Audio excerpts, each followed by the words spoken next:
I take the floor today to exercise the right of reply in response to the long tirade of Pakistan about situation in the Indian state of Jammu and Kashmir. The worst violation of human rights is terrorism. When practiced as an instrument of state policy, it is a war crime.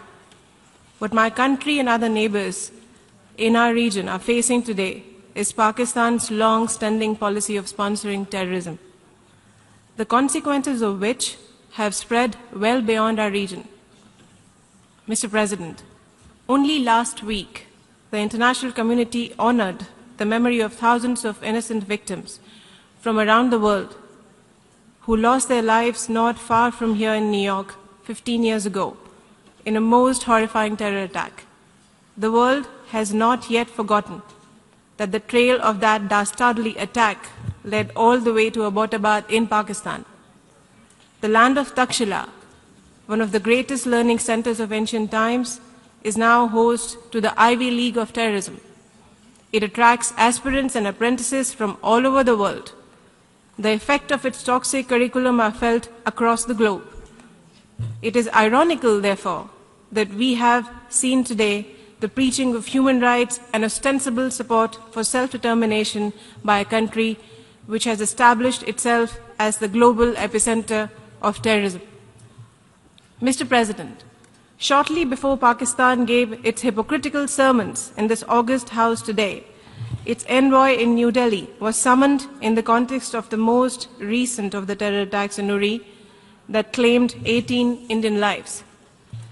That terrorist attack is a part of a trail of continuous flow of terrorists trained and armed by our neighbor and tasked to carry out terrorist attack in my country.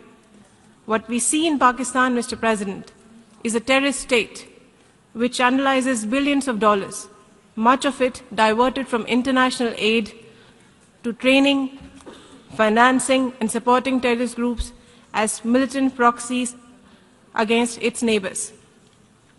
Terrorist entities and their leaders, including many designated by the UN, continue to roam its streets freely and operate with state support.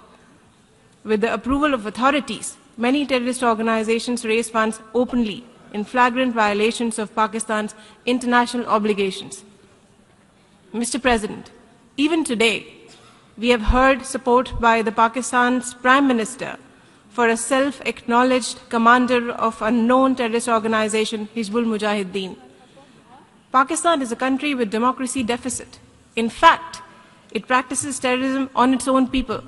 It extends support to extremist groups, it suppresses minorities and women, and denies basic human rights, including through draconian laws.